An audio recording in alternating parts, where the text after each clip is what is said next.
Okay. So, sa lahat na nag-join ngayon ng ating light service for mission dedicated for the healing of life and nature ongoing energy activation ngayon. So, ito ang mga activities natin sa dugukan.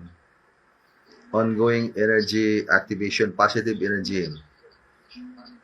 And we have always to apply the formula receive, align, and adapt. So, memoryado natin ito lahat.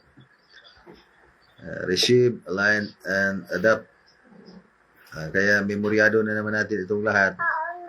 It must be na ang sunod na gagawin ay makuha natin ang mastery nito. So, araw-araw palagi tayong tumanggap ng positive na energy na malakas dahil galing sa Supreme Super Light Formation ng mga Supreme Super Light Angels na matutunghayan, makikita ninyo sa mga kalangitan. Anyway, makikita man sila sa mga kalangitan kahit saan ng panig ng mundo, hindi lang dito sa ating bansa, kahit saang panig ng mundo. Ngayon, ang kanilang oras, yun yung oras ng ating ginagawa every Art of Life 172. It's an online drill of the Art of Life 172. Sa ngayon nga panahon. So, sa ngayong panahon, yan ang mga oras. And then, pagbaguhin din nila yung panahon, so we have to change the time for the angels contact and connection. Depende sa, ibig sabihin nito, depende sa kanilang oras na ibinigay. Ngayon, sa panahon ngayon, so, yan ang mga oras na kanilang, kung saan sila magpakita. Except lang, pag may importante silang mga activities sa mga kalangitan, so it could be a different time. And then, that's why, be always updated with updated activities and then the upcoming activities also pertaining to the Art of Life 172. Watch Divine Revelation. So, mahalaga ngayon is you have to get the mastery of the lessons. And how you will get the mastery of the lessons? So, apply the power of repetition. That's the way to get the mastery. Kailangan dumaan sa power of repetition, balik-balik ng mga lessons na gagawin. Araw-araw yan. Upang naturally, hindi maiwasan na makuha natin ang mastery even without forcing ourselves. Hindi natin ba pinahirapan nating sarili na gagawin talaga yung mga lessons, kundi once you put it into the habit and that will become into the habit, maging habit sa ating mga gawain araw-araw, maging yan na yung program sa ating buhay. And then we'll be having online lessons with the Advanced Spiritual World. Bawat panahon na mag-exercise tayo ng Art of Life. That's why that is online with a high dimension. So, paano mag-aral ang isang tao sa misteryo? Kailangan na mayroon kang online lessons with a higher dimension. At yan, magagawa yan sa lahat ng mga tao na mag-practice ng Art of Life 172. At pakainin ang mga dimensions ng kaluluwa ng mga malakas na positive energies. Malakas ang ating ibig sabihin nito. Malakas na positive energies. Kaya yan, ang kailangan sa lahat ng tao ngayon ay spiritual, powerful spiritual protection. O sabihin natin, appropriate, tamang-tama na spiritual self-protection. So, bakit spiritual self-protection? Dahil ang mga enerhiya na yon na ating binanggit at tinutukoy dito ngayon, itong mga enerhiya na hindi natin makikita sa pamagitan ng ating mga mata. Ngunit, nandyan sa ating kapaligiran. Kaya pag mayroong energy or spiritual energy poisoning or negative energy positioning, radiation positioning. Hindi yan mga makikita. And then, unless lang pag well-trained talaga yung isang tao sa kanyang psychic ability, makakita siya ng mga colors na ibang yung mga colors, auric force, at madeterminahan niya na yan ay negative energy yan. Yan ay makapuisyon o makalaso ng ating enerhiya o physical na katawan, magdudulot ng mga sakit o mga blockages ng buhay, pati rin yung mga disgrasya ng buhay. So, maiwasan lahat yan pag mayroon kang appropriate spiritual self-protection. At yung self-protection na ating binanggit dito o tinutukoy ay itong ating tanggapin sa mga activities ngayon ng Supreme Light Angels. At kailangan ito rin matutunan ng ating mga kapatiran, hindi lang sa mga practitioners ng dugukan. This is actually the reason why na kailangan ngayon ang lahat ng mga teachers of the art of life na makaguide sa mga lahat ng mga kapatirang hindi pa natututo ng angels contact and connection. Anyway, wala namang conflict nito. Hindi man ito conflict ng mga iba't ibang klaseng mga paniniwala. So long as yung paniniwala ay not contradiction with the life or preservation of life. Unless lang yung paniniwala ay tinatawag natin na blinding ignorance because it's actually contradicting the preservation of life. So, kailangan natin maintindihan kung anong batas ang ating tinutukoy dito. Ito ay batas ng magandang pangkalusugan.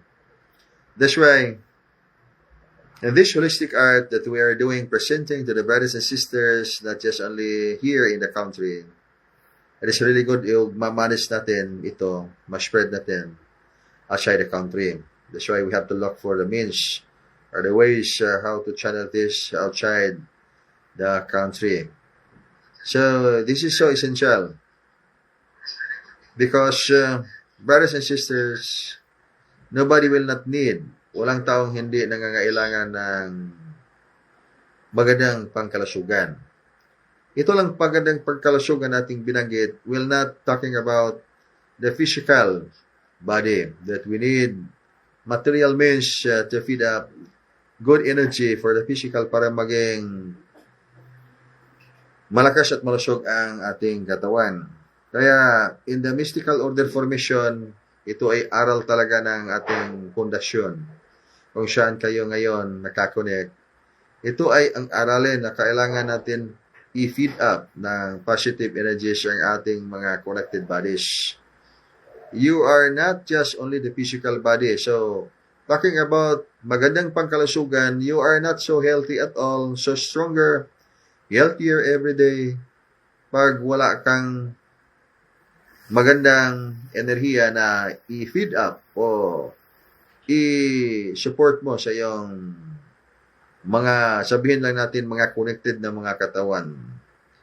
So, it's not just only the physical body. So, that's why the fourth book of Dugukan, that is Dugukan Hilot System, there are 14 principles of the Dugukan Hilot System pertaining to the energy healing na kailangan na ma-master natin ito because this is actually so simple but not easy. This lesson of Dugukan could be simple but not easy to learn because of the mental discipline applied. Kailangan man natin ito na ma-practice, maipasa katuparan sa ating buhay ang mental discipline na ito. Magandang pangkalusugan. And then, paano natin makamit ang magandang pangkalusugan? And then, practice online lesson with a higher dimension. So, paano tayo maka-online lessons with a higher dimension? So, you have to wake up early morning and then perform the lessons of Arcom, Isisum, Sapphire, all those lessons of the art of life you have learned.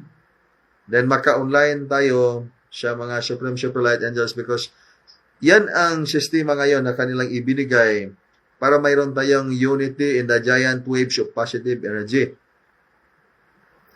Napakalaking enerhiya, malakas na enerhiya na klarong-klaro na tinatawag natin Supreme Superlight Energy. Supreme Superlight Energy dahil dyan is actually direct to the Omni Supreme Absolute. Direct to the source. This regardless of the name of our gods. Lahat naman na tayo ay may paniniwala. Ito ang ating Panginoon. So, will not change our belief. That's really nice and so good. Positive energy yan lahat. And then we only have to apply the formula, receive, align, add up.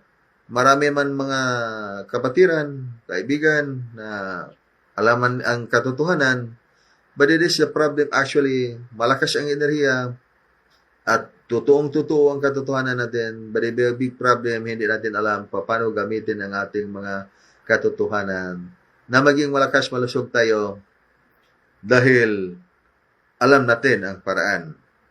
So, pag magkasakit ang physical na katawan, at ang sanhi ng pagkasakit ng physical na katawan ay hindi na balanse ang ating enerhiya. Kaya, under the principle of the Dugukan Nature Healing or energetic healing, yung mga energy imbalance mag-cause yan ng mga blockages, and it will affect the physical dimensions of the soul. Kaya huwag kayong magtaka pag mayroong mga sakit-sakit, mga hormonal imbalance, at yung hindi peaceful ang mind, at pati na rin puso. Maraming mga enerhiya na gumagambala sa yung katahimikan. Huwag magtaka pag ganyan ang kondisyon ng buhay, dahil natural lang yan na mangyayari ngayon sa lahat ng mga tao na walang appropriate spiritual self-protection. Itong appropriate, ibig sabihin, tama ba? Tama o wasto o tumbak na spiritual self-protection. Ito ngayon ang kailangan ng lahat. Kailangan itong wasto o tumpak na pursyado, makapangyarihan na self-protection is spiritual. We're talking about spiritual, not the material. Available naman ito lahat ng mga material self-protection. Kaya hindi tayo mahirapan na maghanap ng mga pangdipensya sa ating physical.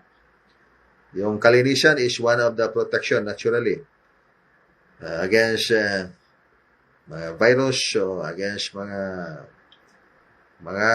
nakakasirang mga bakterya. Kaya magagawa natin yan. We'll be having a good education to that. Ang kailangan natin ngayon is itong spiritual na side. Ibig sabihin, dito sa energetic side. Dahil dito ay itong education ng energetic side, hindi ito karamihan, hindi ito common. That's why this esoteric nature of the lesson must be revealed.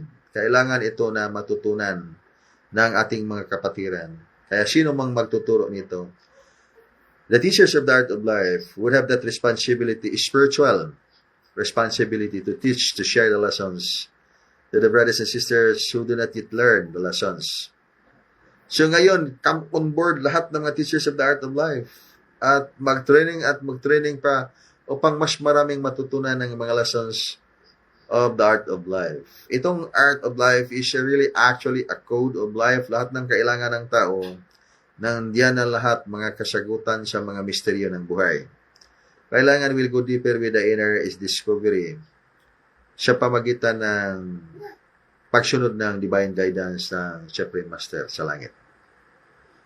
And just so simple to say. And again, the lessons of Dugukan is very simple but not easy to learn. Ito, simple lang ang lesson. Lahat ng lesson ng Dugukan, simple lang lahat. Hindi lang madaling matutunan pag hindi natin sundin ang formula. Receive, align, and adapt. Kasi may mga belief tayo. Itong belief ay nakaukit ito sa konsensya natin. So, lahat ng mga tao, ang mga paniniwala tungkol sa buhay, paniniwala tungkol sa ang misyon o hantungan ng buhay dito sa planeta, paniniwala na mayroong Diyos sa langit, yan ay nakaukit lahat yan sa konsensya ng tao. Kaya, hindi madaling burahin ang paniniwala. At hindi rin kailangan na burahin ang paniniwala so long as ang paniniwala ay in line with The art of life. In line in the art of life, ibig sabihin yan, in line with the ascension of life in the higher dimension. Umangat ang iyong magandang pangkalusugan, maging malakas ang iyong kalusugan, at klarong-klaro ang ating kaunawaan dahil nabuksan ang spiritual na kamalayan. Dahil itong magandang pangkalusugan ito, hindi ito kaya ng drug medicine na ating i-apply sa katawan upang tayo ay lumiwanag. Dahil hindi yan ang klaseng kaliwanagan at enlightenment na kailangan nating buksan. Ang kailangan nating buksan na yon na mayroon tayong pagkakasatuparan ng ating mga kaluluwa. Dahil yan ang pinakailangan ngayon upang ikaw ay magtagumpay laban sa lahat ng mga pagsubok ng buhay. Itong panahon ay maging pagsubok din ng buhay dahil dito man tayo nakaprogram. Karamihan sa ating mga kapatiran buong mundo dito nakaprogram sa bagong panahon. Dahil ito ang ating tiningnan. Galing pa sa ating mga kanunuan, itong pabago-bagong panahon. Kaya itong panahon ay ating inaabangan. So, when we go to another dimension, higher than this dimension or hyperdimension, we could not be talking about time. Walang time, walang oras. Kaya hindi yung consciousness, energy, light, life, that is in the Digukan Creed. That's why I deliberately put their shell. Sinadya talaga natin dyan, ilagay dyan sa Digukan Creed yung shell or consciousness, energy, light, life. When you are going to define yourself, hindi ka ikaw ay isang kaluluwa lang. Nobody, a person would be a soul only. You're not actually complete when you define yourself as a soul only. You're not just only a soul. You have the physical body, you have the emotion, you have the mind, and all those things pertaining to your life's connectivity as a whole. As whole, you have the wholeness aspect of your well-being. Ibig sabihin, kailangan natin ito i-discover ang ating pagkatao. And then, unti-unti nating maintindihan na hindi lang tayo tunay na nag-iisa dahil aside from mayroon tayong mga kapatiran dito sa ating kapaligiran, mayroong Diyos sa langit, mayroong mga anghel sa langit, and then napakaraming mga bagay that's actually beyond your imagination. Beyond the equational computation. Ibig sabihin, beyond words to explain. That's why, you are actually consciousness, and not just only consciousness. Without energy, you're not any longer actually consciousness at all. Because there is always vibration. You must be complete. Consciousness, energy, light, life, you are cell. This is why. The same with Scientia. When we want to study life, we must begin with the smallest building unit. But we're not talking about shell. In this way, in the scientific model, we are going to talk about simpler thing. You are consciousness, you are energy, you are light, your life, you are cell. Simple, and that is actually simple as period, but not easy to learn. Definitely not easy to learn. So simple. Not easy to learn dahil kailangan natin buksan muna ang ating spiritual na kamalayan upang bumukas rin ang ating mas malalim na kaunawaan. Kaunawaan na hindi lang within this space and time. From the word space and time, mayroong oras, mayroong lugar, mayroong wanang, mayroong oras. So, this is actually the consciousness that we're having in the belief. Dito tayo sa paniniwala. Itong paniniwala natin. In our belief, ang lahat ng ating mga paniniwala ay actually within the scope of space and time. Kaya ang tawag niyan in the College of Mystery of Digukan. Don't be misled, the College of Mystery. Colegio de Misterio yan. There is always the mind supremacy. And all the things that we're believing, all the things that we're believing are within the scope of the supremacy of the mind. Within the mind supremacy. Kaya, lahat ng ito ay, dito ay ito na actually nakaukit sa katotohanan ng space at panahon. Lugar at panahon. Kaya, nandito tayo ngayon sa Earth. Could be more than billion years age. And then, ito ay wanang. space at may panahon. Kaya darating din ang bagong panahon. That's because it's actually needed in this program of reality in life. Kailangan siya program ang itong katotohanan. Kaya may darating na bagong panahon and nobody can stop that new world to come in. Dahil yan ay program ng spiritual division for the world having their consciousness like this. It's para sa mundo ba?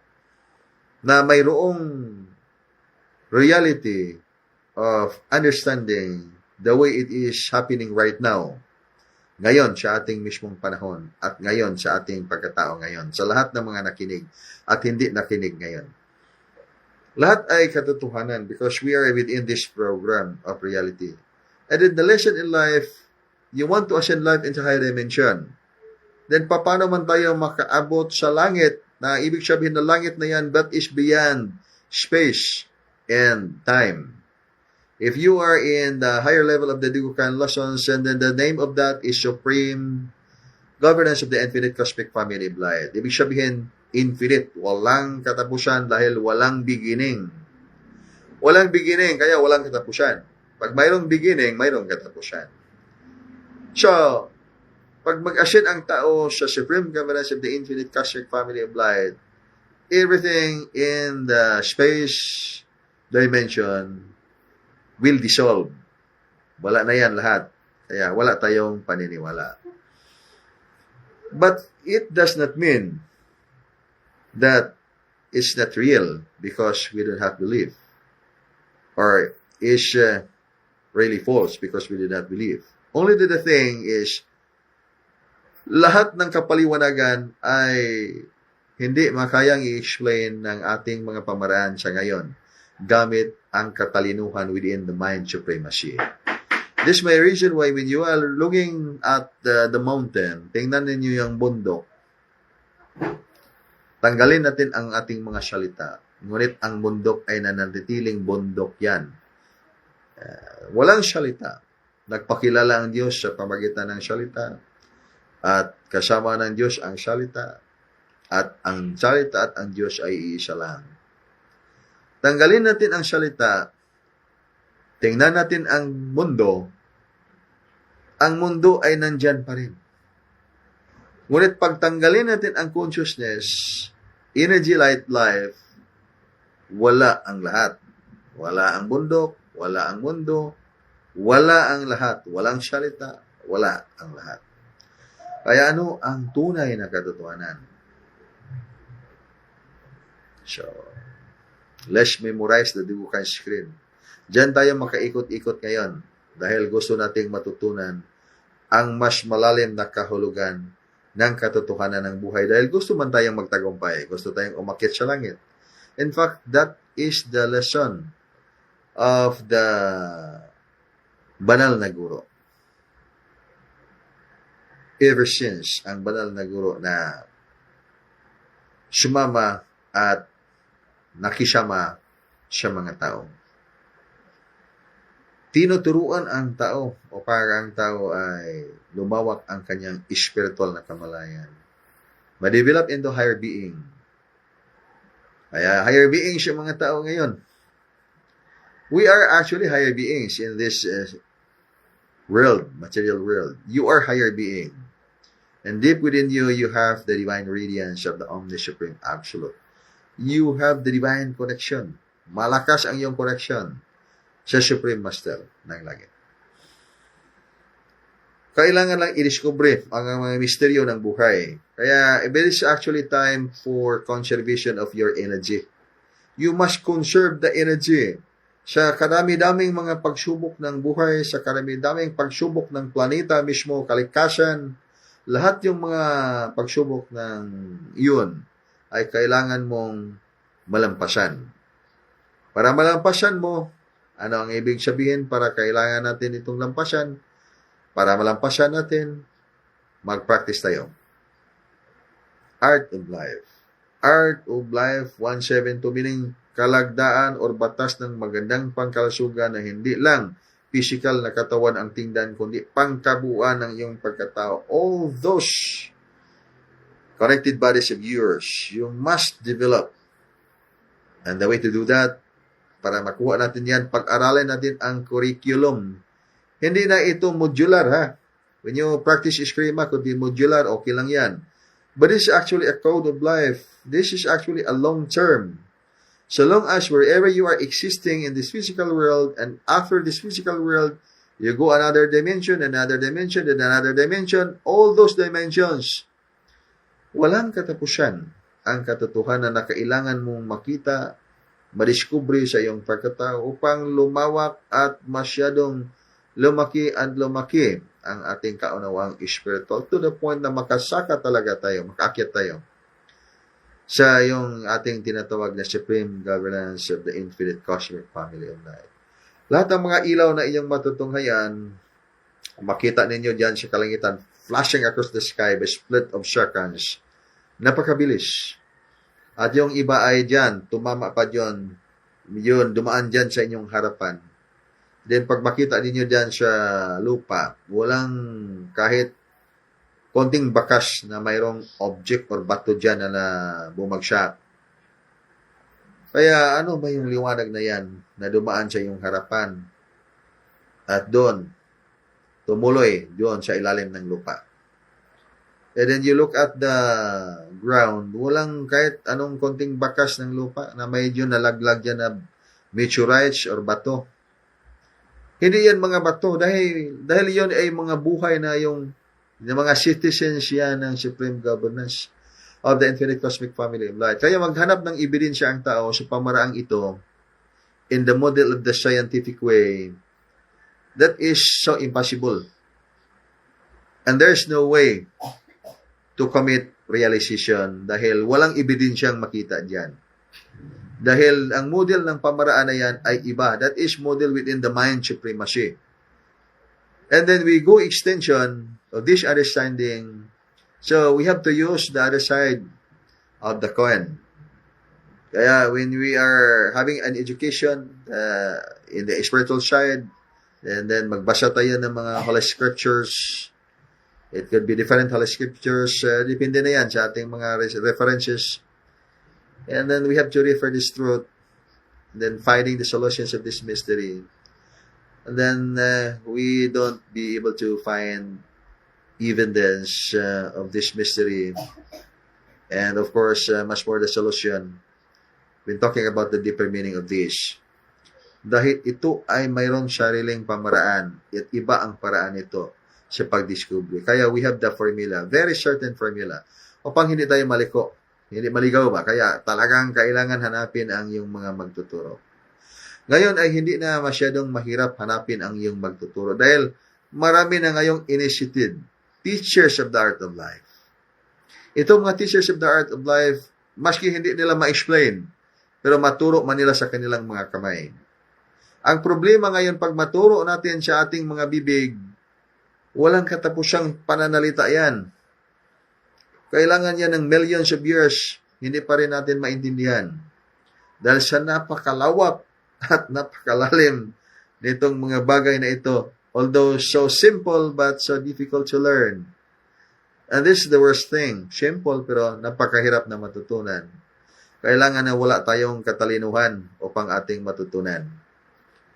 Mangyari ba ito na maging matutunan na natin itong lahat na wala tayong katalinuhan? Mayroon lang tayong kaisipan. Because the thing that we are going to learn, simple but so difficult to learn.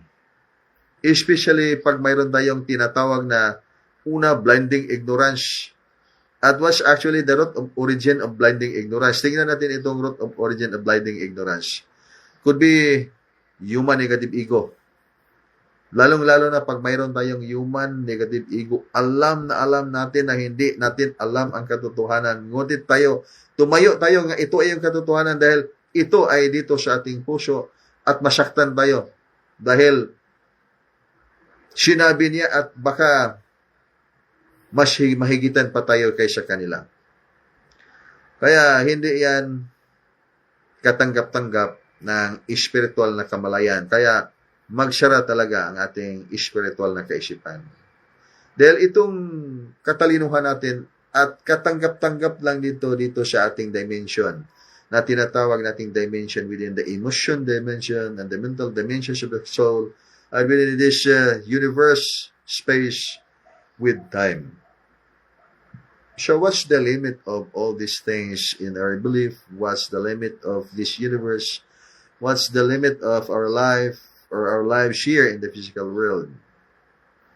So it's already there, spoken by our words saying, in this reality within the universe, we have all these things, we have expressed by words, lahat ay in-express natin sa ating mga pananalita.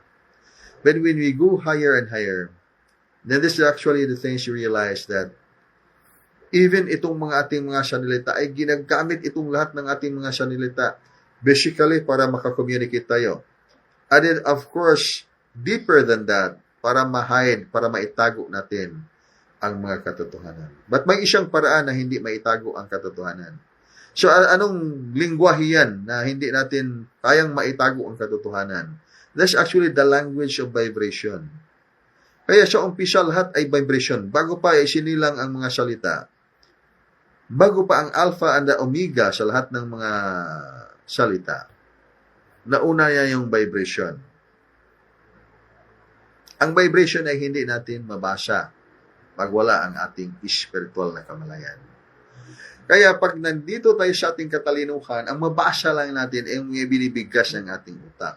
But we are not just only the mind. It is actually the question, how many minds do you have? How many brain do you have in your physical body? And then, how many? All the cells has brain. Okay, all the cells have the brains. Na ibig sabihin, ang utak mo ay napakarami. Pag you are actually trillions and the trillions of cells, so you are trillions of cells, trillions of brains. Napakaraming mga utak ng iyong pagkatao. And then you have the central brain, the nervous system, composed of the billions and billions of neurons in a scientific model.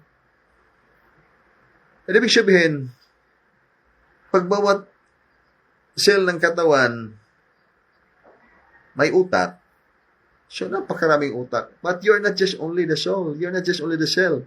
Na ibig sabihin, cell, nandyan yung mga atoms, molecules ng iyong pagkatao.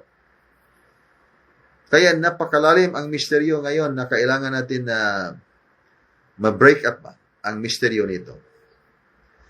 Paano ba natin ito maintindihan pag walang magtuturong espiritual na galing sa langit?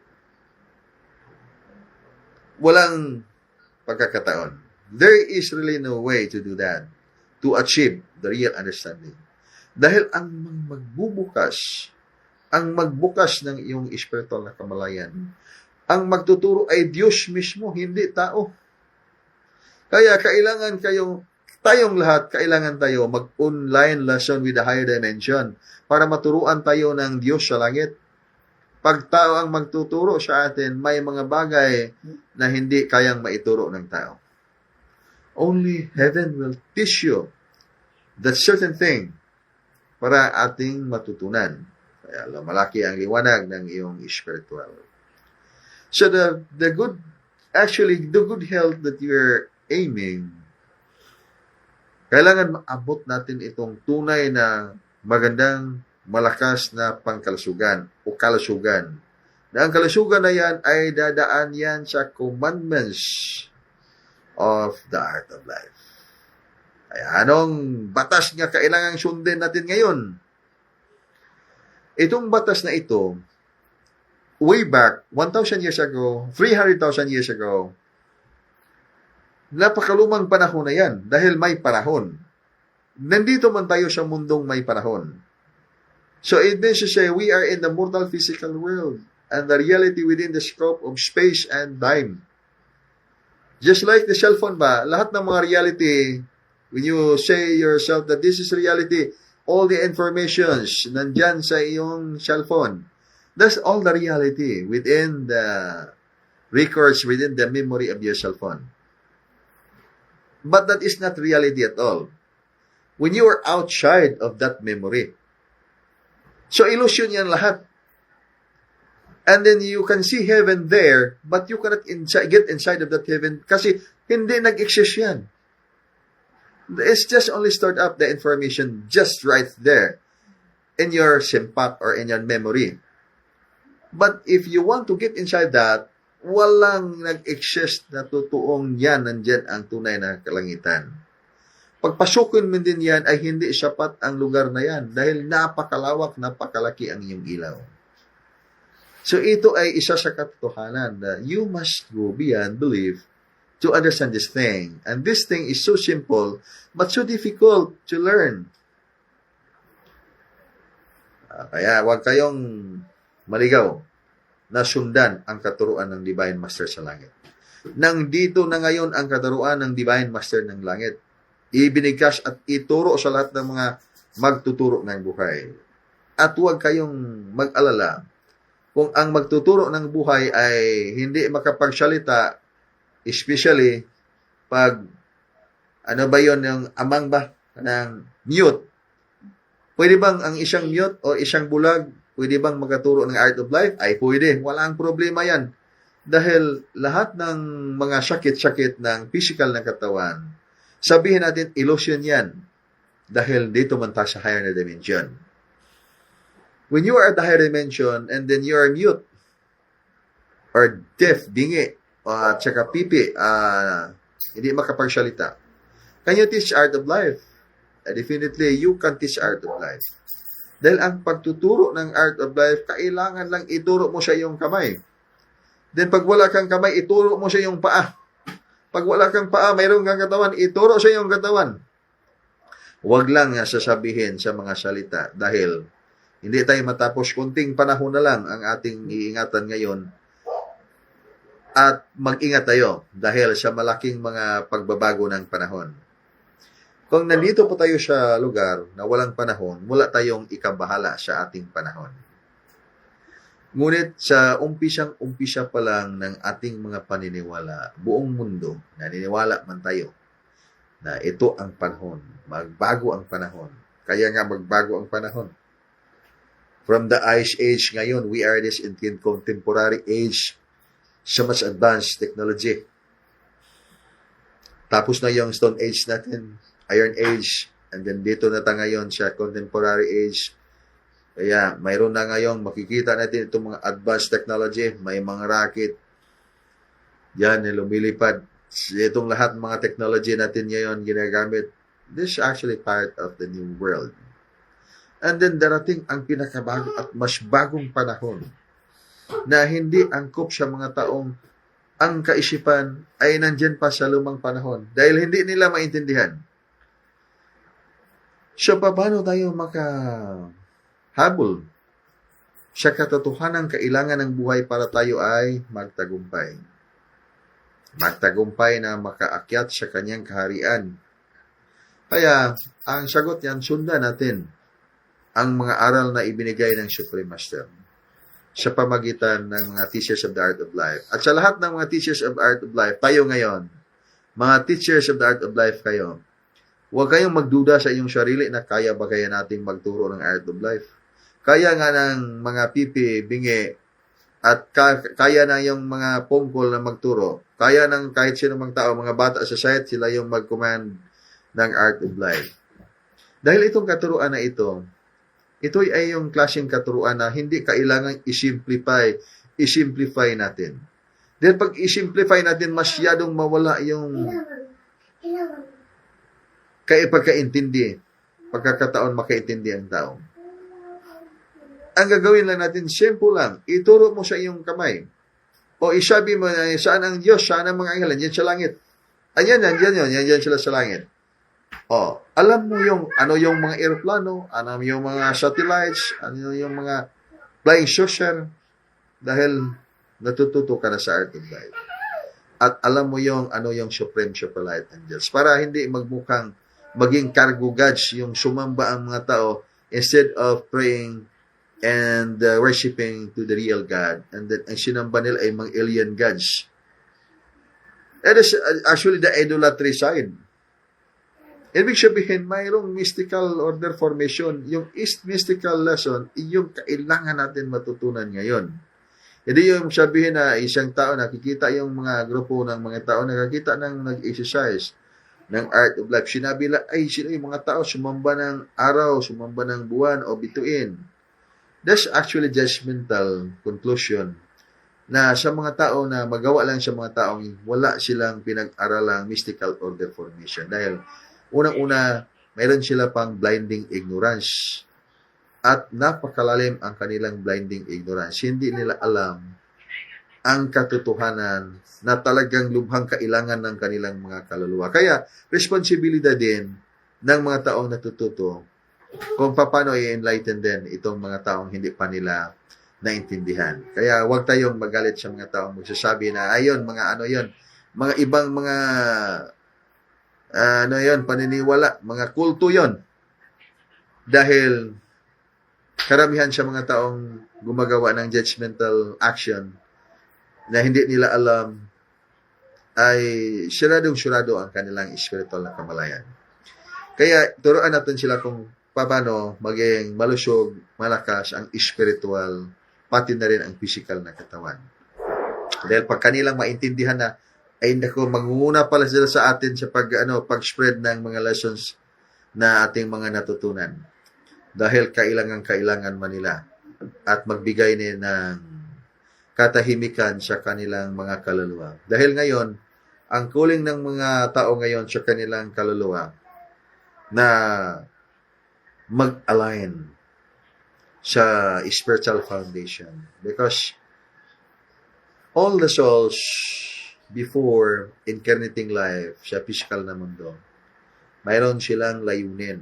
Ang layunin nila, pag kayo ay makagising sa inyong mga layunin, makabalik kayo sa mundong pinanggalingan ninyo sa spiritual world, in the astral spiritual division, prior to the physical dimension, then mayroon kayong layunin. Ang layunin na yan, na mabuo ninyo ang inyong pagkatao, mapulfill ang mission upang makaakyat sa mas higher na dimension. Pag dito lang tayo sa paniniwala, sabihin natin, makaakyat tayo doon sa langit, maligtas tayo, para ang gagawin natin, magkantahan natin ang Diyos pa sa kanyang karian, worshiping. But that's not actually the point at all. Kaya tinatawag yan, governing star formations, palace of the Olympic stars.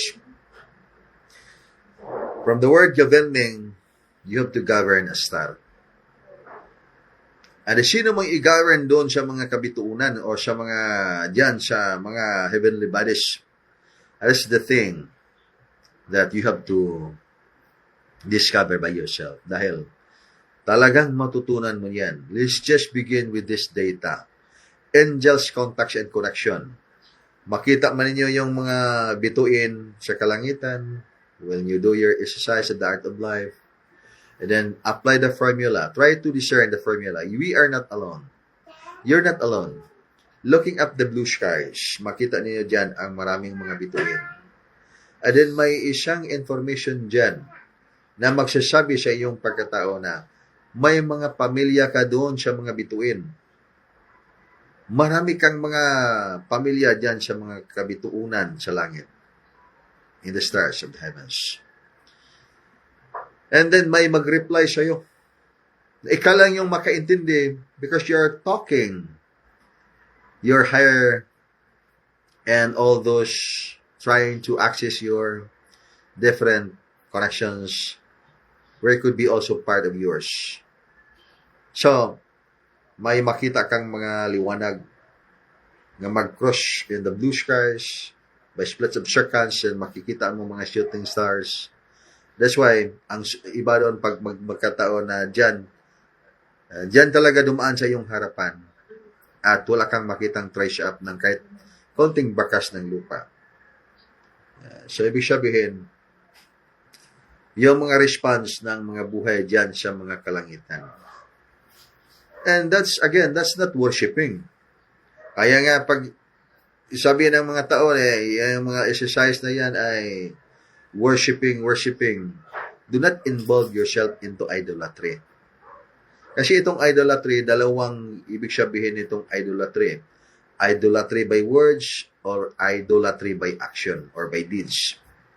Pag idolatry by words, sinasabi ng tao, ngunit hindi talaga niya naintindihan dahil in fact, hindi niya nagawa. Pag sinasabi ng gawa, ang gawa ay ginagawa ng tao kahit hindi pa niya sinasabi. At yun ay matinding idolatry dahil ginagawa ng tao na nagsamba siya ng ibang master na hindi pinagmulan ng kanyang buhay. So, saan man maligaw ang tao? So, dito ang pagkaligaw ng isang tao pag hindi bukas ang kanyang spiritual na kamalayan. Kaya this is the point of Dukan saying, go beyond belief. Ang ibig sabihin, go beyond belief, hindi ito nangangahulugan na you must forget your belief. You must love your belief and take care of your belief. That is already your culture. Ang ibig sabihin na go beyond belief, huwag kang matrap ba sa dogmatic fanatic na hindi mo alam kung anong limitasyon nito. Ano bang limitasyon nito? Ang limitasyon ba natin ito, kaya ba nitong makaabot ng langit? So that's why we have to understand kung anong kakayahan ng ating paniniwala, anong kakayahan ng ating pananampalataya, anong kakayahan ng ating soul realization, anong kanyang limit, at saan siya makarating. Pag dito tayo sa paniniwala, okay, that could be enough. When you have illness, okay, you must have your belief. And then sa mga minor illnesses ay kayang mapagaling ang mga sakit ng katawan, physical na katawan. Ngunit pag yung sakit ng iyong katawan ay dulot ng kanyang espiritual, hindi na kaya yan ng paniniwala. Kaya lang yan ng paniniwala. Ang mga sakit affected the physical dimension. Only the physical dimension. But yung mga sakit na root of origin ay talagang spiritual. Ang kailangan ng paniniwala diyan ay actually higher than that version. It must be faith, not belief. Ibig sabihin, yung kailangan na yan, mas puwersado ang pananampalataya. Kaya pag hindi kaya rin ng pananampalataya, what's the limit of faith? Faith can remove the mountains. But it could not sit there that faith could remove galaxy. Ibig sabihin, pag napakalaki o universe, napakalaki yung kailangan gagawin. Hindi sapat ang pananampalataya. It's not actually literal. It's actually looking at the limitation of everything nandyan sa ating mind supremacy. Ngayon, pag hindi kaya ng pananampalataya, so, ano ang limit ng pagkakasatuparan ng kaluluwa? Soul realization. So, the soul realization can ascend you into the higher heavens. Makapunta ka sa supreme governance of the infinite cosmic family of light. It can remove galaxy, not just mountain. Kaya, napakalayo ang agwat. Ano ibig sabihin yan? So, that's why, ito is actually so easy to say, even myself, kahit kayo, kahit sino sa atin, if we are in this reality of belief, and then to say, this is reality, is so simple and easy. It's always simple and easy because that belongs to the 100 principle of the College of Mystery. But we go to the one, which is absolute. Can you answer what is reality? And in fact, nobody can answer that, what is reality. Even the most genius person in the world could not answer you what is reality. And then, i-provide natin ang lahat ng mga data ngayon mismo. We are going to provide all these data available to us and then define what is reality. What is reality? Reality is basic definition natin sa reality, yung reality na yan, nag-exist dyan. That is reality. Whether about things that don't exist, is it real? That's illusion because hindi man talaga nag-exist. But then we have to look at this reality, the universe we are seeing, we are experiencing nowadays, and define it by words. Is it the reality that we have? And then let's take out the words. Wala tayong salita. We'll be having complete challenge. Can we still communicate without words? A defined reality, of course, that's actually normal. We can speak without words. We can understand without words. We can still see reality without words. And that reality exists even without perceiving that reality. Kahit hindi pa natin pakiramdaman, but that is really existing. And that's reality. But all these things ating pinakiramdaman sa ating kaisipan, sa ating puso, then would allow us to ascend life into higher dimension? No, hindi. Dahil hindi natin alam ang tunay na totoo o reality. That's why, kailangan natin i-apply ang formula. Receive, align agad. Especially by this time, we are in this point of time so crucial for everybody to survive life against the blow of the art of destruction. Hindi naman natin yan ma-deny ng ating mga sarili kung ano ang mga nangyayari ngayon sa ating mga kapaligiran. From the food that you eat, from the air that you breathe, anywhere in the world.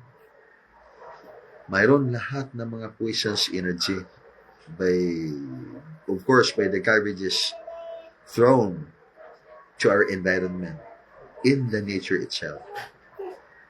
This way, ang problema ngayon ng ating mundo, mismo nandyan, nakarooted yan sa kalikasan.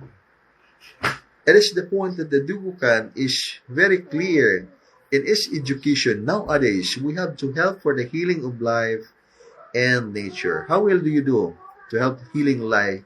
How will you help healing of life and nature? Okay, you have the model. Practice Art of Life 172. Teach lessons of the Art of Life 172. Do spiritual counseling. Do divine healing. All those things you can contribute when you do that things. That is your light service you can do, dedicated for the healing of life and nature, for your ascension of life into higher dimension, dahil ginagawa mo yung utos ng Diyos sa langit. Ngunit pag labagin natin yan, instead of helping for the healing of life and nature, ang ginagawa natin ay tinutulungan natin na sirain ang ating kapaligiran. Tinutulungan natin sirain ang mundo.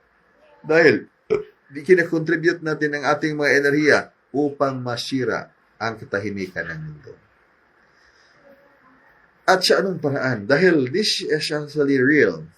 Gusto nating lutasin ang ating mga problema. Problema sa ating kapaligiran, problema ng mundo. But the big question is, kaya ba natin yan magawa? Ang sagot yan ay hindi yan magawa ng tao without the divine intervention. In the first place, pag talagang gawin ng tao without the guidance of the divine master of the heavens, ang tao ay makagawa ng problema sa kanyang sarili. Pag makagawa siya ng problema sa kanyang sarili, sa mga taong diyan sa kapaligiran, at mismo sa buong mundo. Kaya magulo ang mundo. And there's only one way to have that solutions of preserving life for the entire humanity and for the entire planet. And that's having complete surrender to the omniscient absolute. Ibig sabihin, complete surrender to God. Accept there is God. And that God will help you and save the planet. Because ang kanyang mga anghel ngayon, nandyan sa kalangitan. Nandyan sa kalangitan. Hindi man tayo nagsasabi ng mga bagay na walang katotohanan, walang ebidensya. Nandyan sa kalangitan silang lahat. At makikita ng inyong mga mata. Hindi makikita ng imahinasyon. Because this imagination could be right or could be wrong. Madali mang gumawa ng imahinasyon. Lahat ng mga tao pwedeng mag-imahinasyon. But the big question mark there is this really true or not? So, ibig sabihin, maski ikopya pa nila itong katotohanan, may mga bagay na hindi talaga makopya dahil yan ay hindi mabigyan buhay. So, pag mag-simulate tayo ba ng katotohanan, we have to copy this reality. Because this reality of the Angel Supreme formation, nandyan sila sa kalangitan. Ikopya nila dahil opposite force. Ikopya nila at iligaw ang iyong mga tao. Ngunit pag iyong mga tao ay naturuan na ng art of life, alam na alam ninyo yan na hindi yan totoo yung kopya. Dahil yung kopya, yung kopya ay hindi talaga makopya itong Supreme Super Light Angels. Kaya yung mga kopya maging mag-crash landing, maging mayroon silang mga problema dahil kopya man lang yan at walang buhay. So, ibig sabihin na walang buhay. Kagaya ngayon ba, we have to copy life. We are scientists by this time. Put yourself, you are scientist. Then you have to copy life. You have to copy life. Life. Life of a person. Then could you do that? It is so difficult because in the first place, that's not allowed by the supreme law of the heaven, supreme governance of the infinite cosmic family of life. Pinagmulan ng lahat ng mga buhay na nag-exist sa mundo ngayon. Bakit hindi allowed? Because mayroong mga restriction ang advanced spiritual world nga hindi talaga kayang pasukin ng kaalaman ng tao. Mapasok lang ng mga immortals na mga tao. Mga immortals na mga beings could be not humans, of course. That's why in the process of your ascension of life in the higher dimension, will undergo the process of transformation. No evidence when you look or you try to look at the actual evidence at mga ganyang klaseng mga sakuna. So, balik tayo.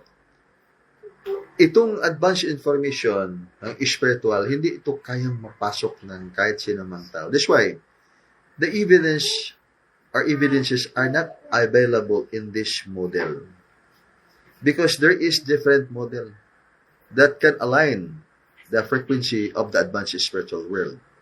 So we have to undergo, receive, align, and adapt the lessons given directly by the Supreme Master through the Supreme Superlight Angels, and then channeled to in this way, bridging of divine radiance of the Supreme Master of Wisdom, Akarastar, Supreme Superlight Angels, and then to the teachers of the art of life.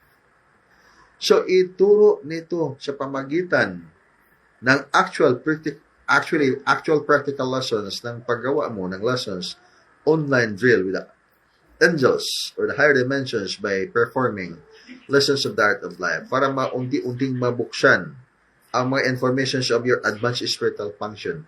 Na yan yung magpaliwanag sa iyo. Ito pala yung katotohanan. So that's why in the questions of what's reality, these things could not be really answered by anybody except by yourself. Kaya yan ang tunay na mana na nakatago. Nakatago diyan sa bato ng iyong kaisipan. Tawagin lang natin white stone. In your consciousness, energy, light, life, that nobody could really read that except lang sa iyo na nakatanggap niyan. Hindi mabasa yan ng kahit sino mang tao. Maliban sa iyo na tumanggap yan dahil ikaw yung nagtagumpay. Ibinigay sa iyo yan sa pamagitan ng pagbukas ng iyong spiritual na kabuhayan. Kaya, pwede kang maka-ascend into higher dimension. And going back to where you came from, saan ka nanggaling? Before, bago pa isinilang yung tao, galing ka sa advanced spiritual world. So, anong klaseng advanced spiritual world? Sa practice the lessons of Dirukan. And then, you are descending. Before you ascend, you must descend. You are descending in the astral spiritual division to descend life in the physical dimension. And then from the physical dimension, you have to fulfill your lessons, gathering all those informations needed by you to learn para magtagumpay at makaakyat sa higher dimensions, even higher than that dimensions to where you came from. Kung saan ka galing ba?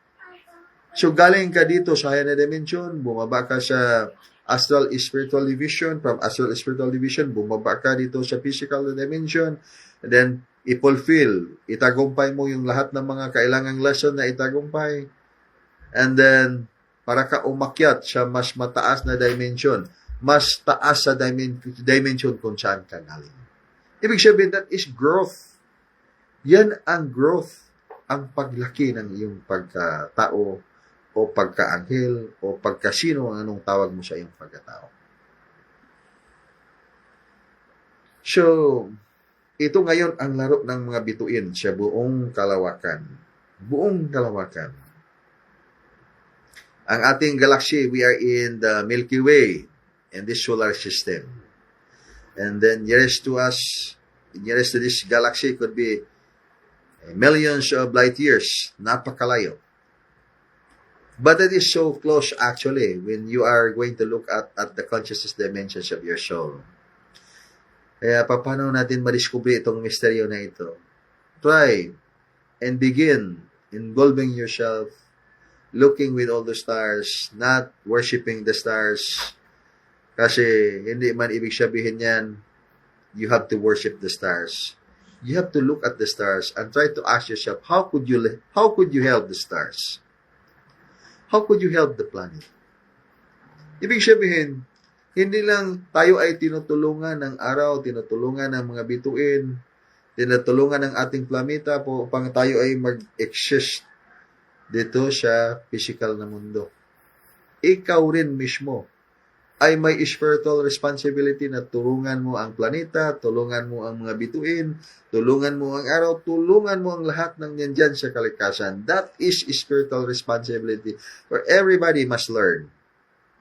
Everybody must learn. That's why, while you are spending life in the physical world and then you do not know the lessons, the formula that we are talking right now, and then dito tayo maligaw dahil mag-iipon tayo ng mga material na kayamanan at hindi natin natutunan kung paano natin tulungan ang kalikasan, tulungan ang mga bituin upang tayo rin ay tulungan at mabuo ang ating pagkatao o pagkaliwanag ay mayroon tayong kaisahan sa ating malaking buhay at makapasa tayo sa lesson na kailangan natin at pumasok tayo sa tinatawag na governing star formation. Ang lahat ng mga mortal na mga tao ay hindi pa sila nakapasok sa sektor ng the Supreme Governance of the Infinite Cosmic Family of Life. Kaya huwag tayong magtaka. Pag magka-problema ang isang tao, ay John, may nagkasakit, ay may nadisgrasya, may namatay, may nakagira, may tamaan ng mga baha na nilamon ng lupa dahil nag-landslide, nagkalindol, at lahat ng mga pagsubok. Normal yan sa physical na mundo. Normal yan. Ang hindi lang natin itong sabihin nating normal, pag tayo ay hindi tayo makagising sa spiritual na kamalayan. Ibig sabihin yan, abnormal na yan sa ating pagkatao. Hindi normal dahil hindi tayo nakagising sa spiritual na kamalayan in spite of the fact na nandyan sinundo ng tayo ng mga anghel sa langit. So, hindi normal ang ating ego ngayon at yung ating blinding ignorance pag hindi natin makita itong katotohanan na ito. That's why, the divine message ngayon, kailangan natin maintindihan. Wake up, spiritual consciousness. That's the words we have to remember. Wake up, spiritual consciousness. Kailangan talagang magising na ang ating mga spiritual na kamalayan ngayon. Maging conscious tayo ngayon. Hindi tayo maging conscious nitong maliit na mundo. Bakit maliit na mundo? Dahil itong mundo, space and time. Mayroong wanang at mayroong oras. Kaya, at then, kailangan din tayo magmadali. Dahil, napakaikli lang ang panahon. Sa napakaikling panahong ito, pag maabutan tayo sa programa ng napakaikling panahon at hindi din tayo makapasya dahil mahadlangan tayo sa problema ng panahon. Marami man ang player sa panahong ito. Although maliit, ngunit ang kurti ng panahong ito ay maliit lang. Dito tayo ngayon nakaikot-ikot. Kaya anong sabihin katotohanan ng ating pinaniwalaan, and then makita natin yan, tingnan natin yung limitasyon ng ating paniniwala, kaya bang maabot ang langit ng ating paniniwala? Kung maabot natin yung langit na yan, anong klaseng langit yan? Langit ba yan na may panahon pa rin?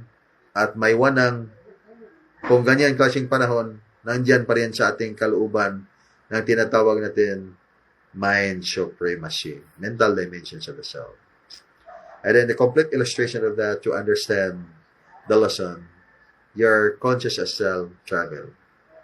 In your conscious astral travel, you want to visit heavens and then you can visit heavens. Sa inyong conscious astral travel, gusto mong pumunta sa langit and then makapunta ka sa langit. Gusto kang magpunta sa impyerno, then makapunta ka sa impyerno. Anong naisin ng iyong buhay ay magagawa mo may katotohanan within the mental dimensions of your soul. Kaya lahat ng maabot ng iyong pag-iisip sa mental dimensions of the soul ay may katotohanan. Ngunit, on the other side of the coin, mayroon kang consciousness na tinatawag na infinite consciousness, energy, light, life, infinite cell. Sa katotohanan na yan, walang medium yan. Hindi ka gumagawa ng culture medium. Just like your cell phone, then all your information are stored up in your memory, in the cell phone memory. But the problem in the cell phone memory, you are outside of the cell phone memory. So you are going to look at the heavens there, mayroong heavens, mayroong hell, all those things, beautiful or paradise, lahat-lahat. But you're outside of that memory. Big sabihin, you want to get inside your cell phone, that's impossible. And then you can only having picture. Kaya, yung mga data dyan ay yung tinatawag natin does not really exist. Do not really exist in the real world. So what we need by this time, we must go beyond belief na talagang pag magpunta ka doon, you are really existing. So, something like difficult to discern at this point of time. But do not force yourself to discern because there's no point of discerning. Huwag na niyo yung function na maintindihan itong ating mga sinasabi ngayon because there's no point. Walang punto na ating kailangang intindihin. Again, the lessons of the Wukan, all the lessons of the Wukan are simple, but not easy to learn. Maging matutunan lang natin ito pag sundin natin ang batas at kalooban ng Diyos sa langit. So, anong batas at kalooban ng Diyos sa langit ngayon? Okay, this one thing, maging magtuturo ka ng buhay. Maging magtuturo ka ng buhay. And that's the only way. So simple and easy to fulfill the will of God. So simple and easy to fulfill the will of God. At this current time and on the future time. Huwag malimutan ang kalooban ng Diyos. Sundin ang batas ng Diyos at ang kalooban ng Diyos ngayon, maging magtuturo ka ng buhay. Hindi ang pagkawasak. Ibang kasaysayan na yan, yung maging magtuturo ng pagkawasak. Hindi man naisin ng tao, ngunit pag hindi natin pakinggan ang tinig ng banal na Espiritu sa ating mga kalooban, hindi maiwasan na dito tayo sa kabilang panig. Ang ating intindihin ngayon kung paano natin pakinggan at sundin ang kanyang mga utos sa pamagitan ng pakinig natin. Dinggin natin ang utos ng banal na Espiritu. At diyan, mabigyan lunas din ang mga pagsubok, mga problema ng buhay.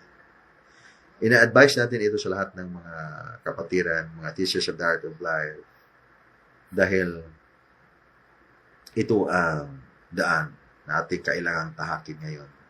At tayo ay makakyat sa kanyang kaharian. Supreme Governance of the Infinite Cosmic Family of Life. Nandyan sila ngayon. Sinundo na tayong lahat. Mga anghel sa langit, dyan yan kayo kamahal ng Divine Master sa langit. Kaya, magpasalamat tayo sa taas. Hindi tayo kinalimutan ng Diyos. Ang gusto ng Diyos na tayo ay magtagumpay. Maligtas tayong lahat.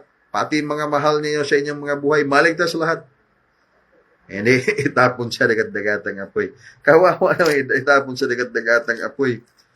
Hindi na tayo minamahal ng Diyos niyan, itapon tayo sa dagat-dagatang apoy. Nobody is perfect, kaya naintindihan ng Diyos na tao tayo. Ang tao ay kanyang mahalin at papasukin sa kanyang kaharian. Sundin lang ang kanyang kalooban. Okay, pagbalaan siya kinabuhi. Pag siya kinaiyahan. Dim.